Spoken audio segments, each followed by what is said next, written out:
All right, good evening. We'll go ahead and start with the Pledge of Allegiance.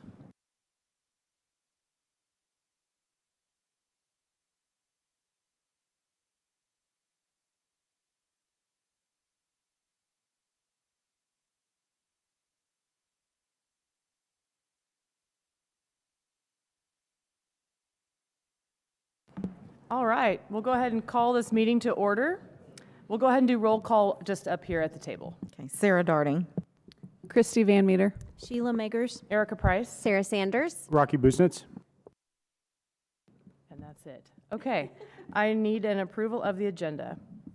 Second. Motion by Christy, second by Rocky. All in favor? 4-0. We're going to move on to approval of the minutes of the September 15th, 2025 special meeting. Motion by Rocky. Second by Christy. All in favor? 4-0. We also need a motion to approve the minutes of the September 15th, 2025 special meeting number 2. So moved. Motion by Sarah, second by Rocky. All in favor? 4-0. You are motivated, I can see that. We need an approval of the minutes for a motion for the approval of the minutes for the September 15th, 2025 regular meeting. Motion by Rocky, second by Sarah. All in favor? 4-0. Good job, team. All right, we're going to move on to communications, status of the district, and we will start with Ms. Sherry Monholland.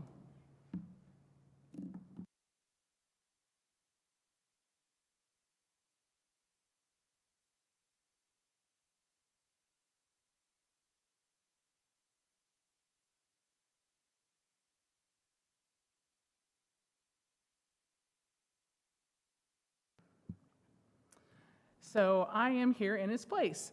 I'm going to give you a very brief update on what we are doing in regards to teacher development at the high school. As you know, the KISA goals that were chosen by the district leadership team were, I guess the fundamental goal was quality instruction, and there's two parts underneath that. The first one is the implementation of quality instruction, and the second part falls under the professional development. One of the things we're doing for that implementation is our curriculum directors have developed a Google survey that we are doing not in place of walkthroughs because they're non-evaluative, but in addition to walkthroughs. As we walk through every teacher's room and we take a look, we look for things. Are they using the district curriculum, the district approved curriculum? Are they using high-quality instructional materials? Do they have, an engaging opening? Are the students engaged in class? And again, teachers don't see that, but we go through and we are collecting data for our district leadership team. Our goal is to have 150 of those walkthroughs and surveys filled out. We are currently at 118, so we're close to meeting our goal for that. The second part, when it comes to professional development, actually started about a year ago when Stacy Bell and Ed, myself, a couple other administrators, and Shannon O'Connor went to San Diego for the AVID Strategic Planning Conference, and we kind of planned out what it looks like over the course of 1 to 2 years. So we've tied pretty much all of our professional development and all the things that we are doing back to the AVID framework.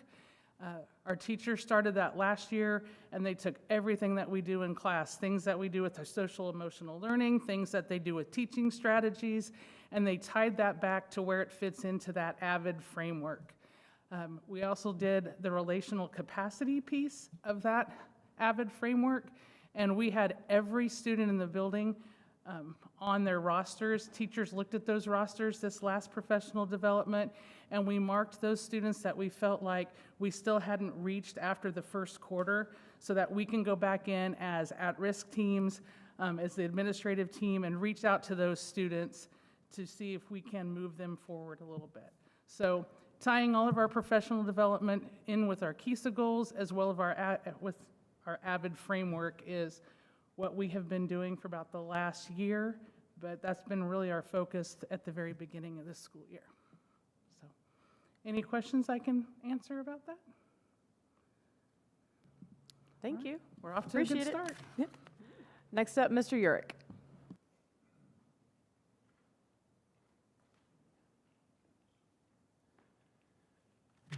Good evening, board members. This will be a short report on the status of the middle school. We'll be at the middle school for the second board meeting this month for my annual site council report, and I'll have slides and give you a more thorough update at that time. We've had an excellent start to the 25-26 school year. One star mention for the middle school is our incredibly low turnover rate for the last 2 years.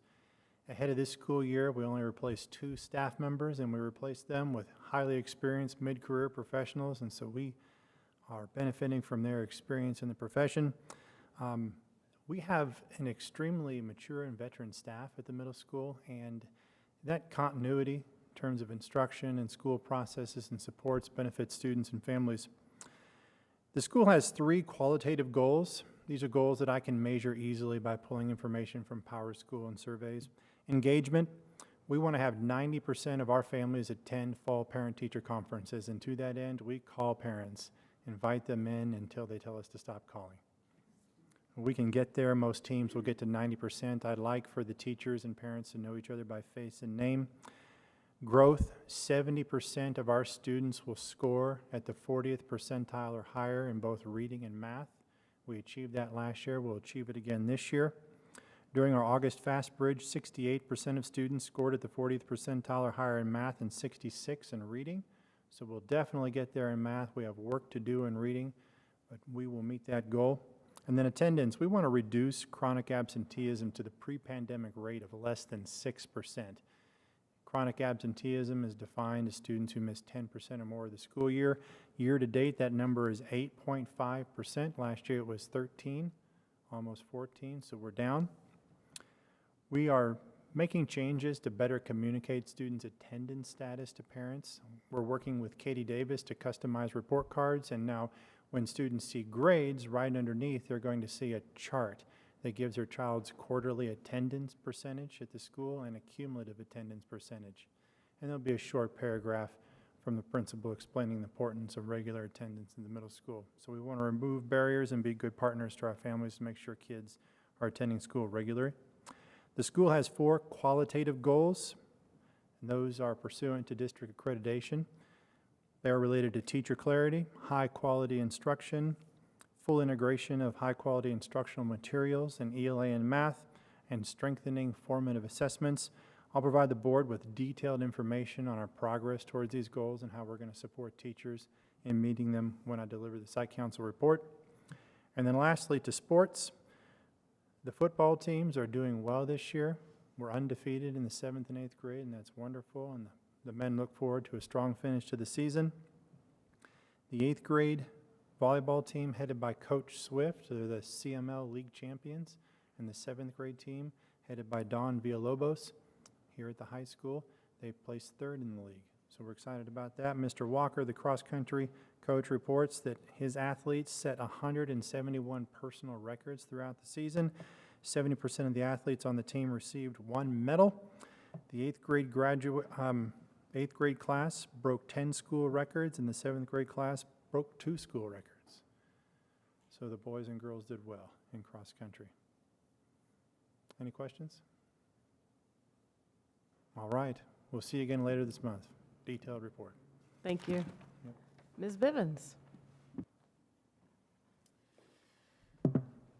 All right, I realize it is a secondary night and people were looking at me, why are you here? Well, I missed the last meeting that was for elementary because I was sick, so I am here to give an update to you all as to what we're doing at Tecumseh North.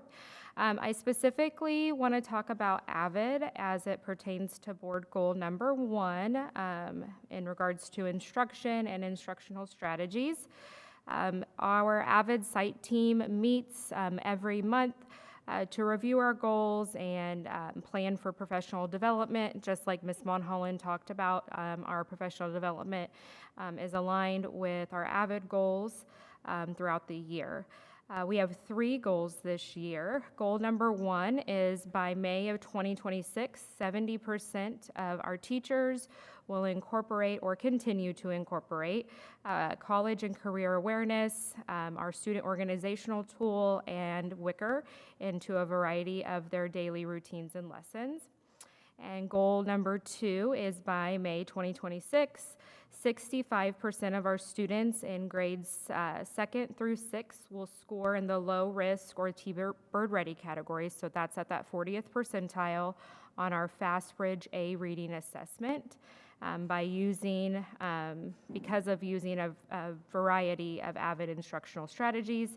And then we added a goal this year because we've really focused the last couple of years on that 2nd through 6th grade group because they take the A reading assessment for FastBridge. And we added a goal this year for kindergarten and 1st grade, which our teachers are excited about because those teachers, you know, they realize that they see what they've done in the future, but they like having a goal for themselves too. So goal number 3 is by May 2026, 40% or more of students in kindergarten and 1st grades will score again in that low risk or T-Bird ready categories on the FastBridge Early Reading English Assessment by using a variety of AVID instructional strategies. So again, at that 40th percentile on that assessment. So that's our focus for the year. AVID site team meets tomorrow morning for our monthly meeting, and we will plan out professional development for the end of the month when we have our building level professional development on October 27th. That's all that I have. Any questions for me?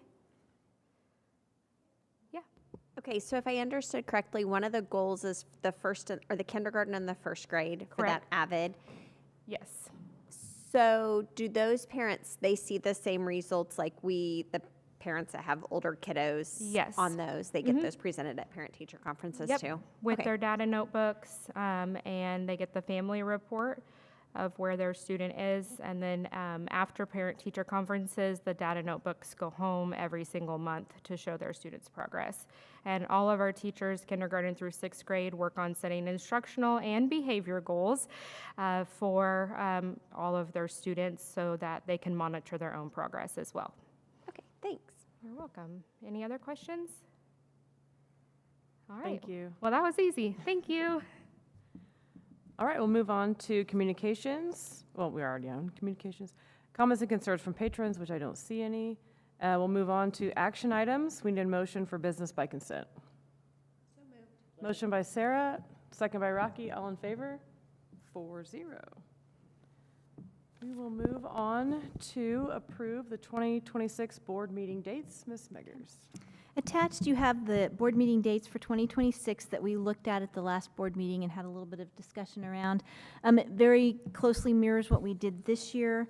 And we had some interest in one meeting in June and one in July, so we have that reflected. We believe we can be efficient and get that in those months. And otherwise, it's really the 1st and 3rd Monday unless there's a holiday in there. So we would recommend approval. Any questions? Need a motion? Motion by Christie. Second by Rocky. All in favor?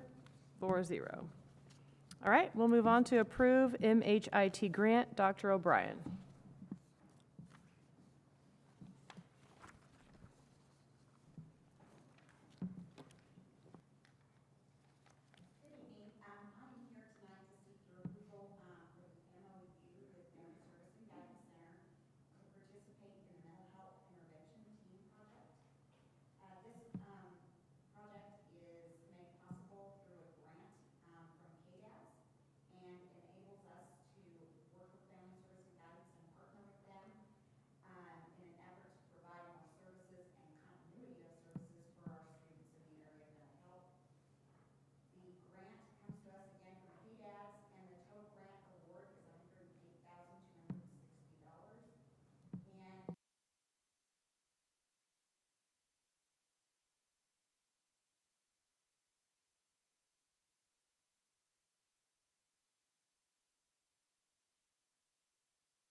So we are seeking approval for this MOU with Family Service and Guidance. Do you have any questions for me? Any questions? We need a motion to approve? So moved. Motion by Sarah. Second by Rocky. All in favor? 4-0. Thank you so much. Thank you. All right, we'll move on to approve building intercom systems. Ms. Meggers. This is part of a capital outlay request that came through last year. The IT department started with Tecumseh South and put in a new intercom system. It enabled intercoms and phones in every classroom. It worked well at Tecumseh South. Then this is the rest of what was approved on capital outlay, but we actually put this, requested for proposals to 8 vendors, and only one came back with a bid. So that was Logicalis, and it was for $257,022.43, and that is to complete all 5 remaining buildings, phones and intercom systems updated. So we would recommend approval unless you have some questions. Any questions? It was Logicalis, the company that did the Tecumseh South also, or, I believe so. okay. Okay. All right. I believe so. I know Austin said we've used them for some other things and had a good relationship. I move for approval then. Motion by Rocky. Second by Christie. All in favor? 4-0. We'll move on to approve revised board policy KG, use of school facilities by non-school groups. Ms. Darding. So we've been looking at this for a while because the last time this policy was updated, we didn't have the ML schedule software. And that software is a scheduling system that allows people to request spaces and different facilities in the district. So we reached out to KASB. They provide policy updates for the district a couple times a year. Okay, so they stated that including the district-specific regulations in the policy is a little outdated, and so they suggested that we remove the policy, the regulations from the policy, and they also provided a sample policy. We use that as our standard when we updated the one that we have proposed to you tonight. The proposed adjustments include removing the general regulations and fees, primarily because they are already included in the terms and conditions that requesters must agree to whenever they request a space in the system. They're also in the facility rental page for anyone on in the public that wants to see what our process is for facility rentals. It removes language for the certificate of liability insurance that sometimes we require of requesters. That language is already in the terms and conditions and in the general regulations, and it's also covered in another section on the policy on insurance. So we thought that that was redundant, and we removed it from the policy. And then the remaining changes in the policy are just minor wording and grammar revisions. So we did make substantial changes to the regulations, which we do propose removing from the policy itself. You may have questions about that. Our changes primarily reflect our current processes in using the ML schedule software, because there's just steps that requesters have to follow, and it changed, and it kind of contradicts what we have already currently published in the system. So we got, the last time we updated the policy was back in 2018, and I think we got the system in 2019. So what is out there is outdated. So we've updated that. We made additional changes to the scheduling language. Each year we would post in the policy and on our website when the gyms would be available. But now people go into the system, there's a calendar there, they can see all of that. So we had that removed. We added some fees for secondary schools, gymnasiums. At one time, they didn't really open them up for rental, but they've started doing that in recent years, and so we added fees for them. They're not new, they're already in the system, and they're not, none of the fees increased, but they weren't published. So we've updated that. Other things like the kitchens, we don't open the kitchens up, but they're listed in they're listed in the regulations and on the fee schedule, so we removed that. Dining rooms are really cafeterias and common areas, and so we updated that. So there's just several things like that to reflect process changes as they've evolved over the years. So one additional section that we included in general regulations on electronic signatures, because now that we're using the system, the software system, there's electronic signature portion of it. So that's the majority of the changes that we've included. So if you have questions, I'll take them now. I don't think we do. Okay, we recommend your approval then. All right, we need a motion? Motion by Rocky, second by Christie, all in favor? 4-0. All right, we'll move on to approve McElroy's proposal HVAC unit at Shawnee Heights Middle School. Mr. Stiegel, sorry about that.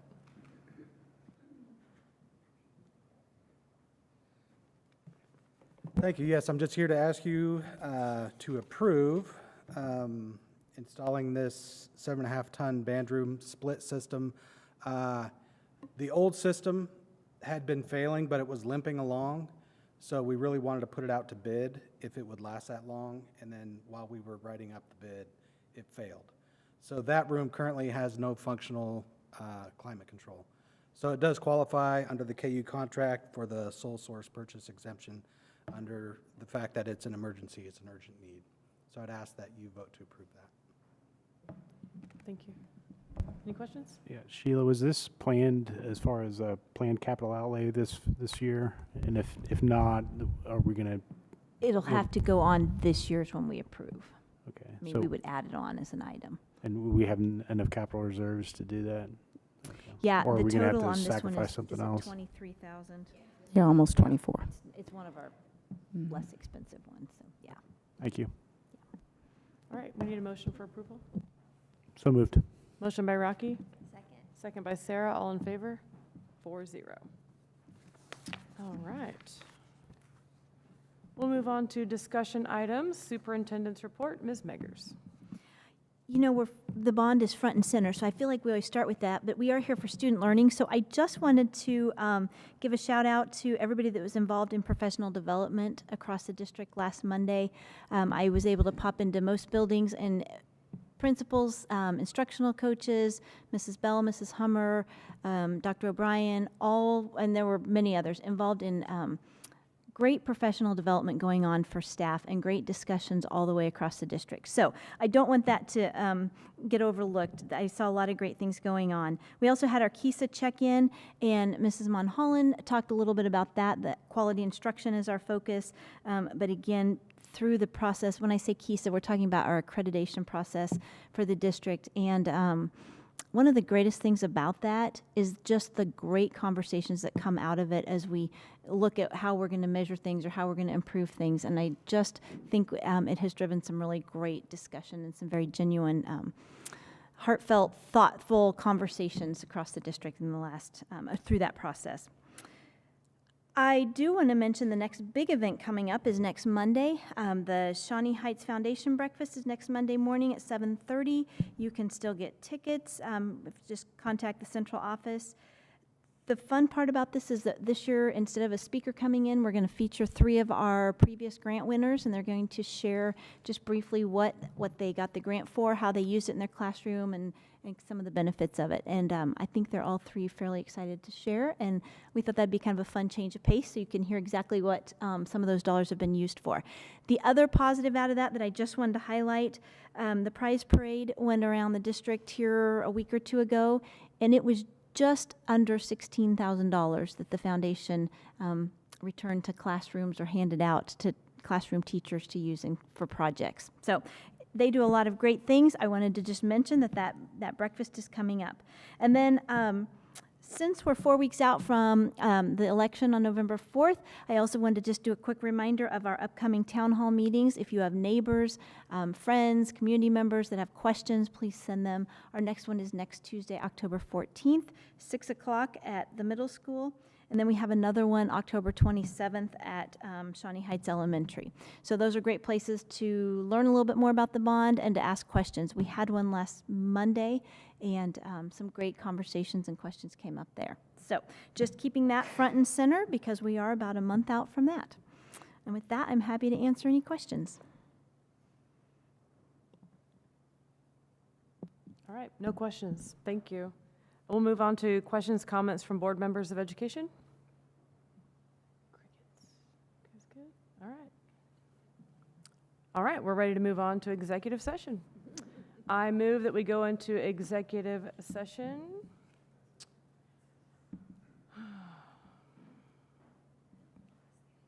What is the subject? No, I think she changed it. Well, I'm not doing this very clearly, am I, tonight? I was all, like, I didn't have my sheet up. One moment.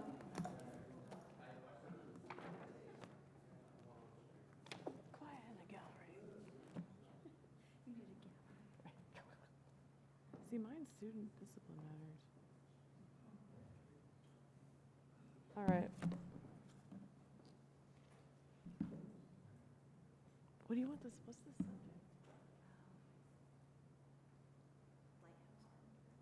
Lighthouse contract? All right. To discuss the Lighthouse contract pursuant to the exception for data relating to financial affairs or trade secrets of corporations, partnerships, trusts, and individual proprietorships under the Kansas Open Meetings Act. We will return back at 7:55. We will need, do we need Mr. Siegel? Mr. Siegel, along with Whitney Henley and Tucker Petticord and Mr. Hirsch. I think I've got everybody right. And Ms. Meggers. All right. Thank you.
think we need to extend for 5 minutes, just board members.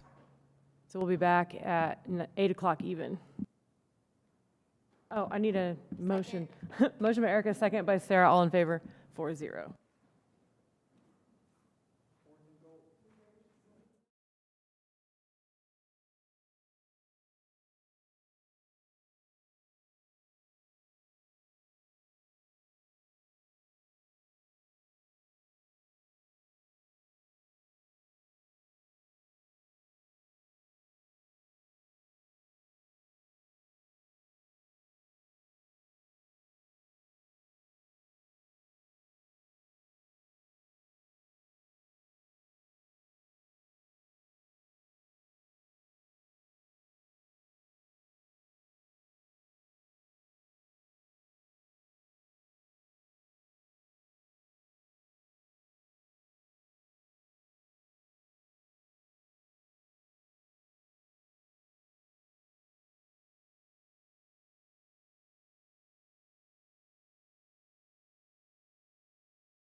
All right, so we need an approval for the owner's representative agreement. Motion by Christie, second by Erica, all in favor? 4-0. All right, now we need a motion to adjourn. Motion by Christie, second by Sarah, all in favor? 4-0. Well, I thought that was gonna be Rocky.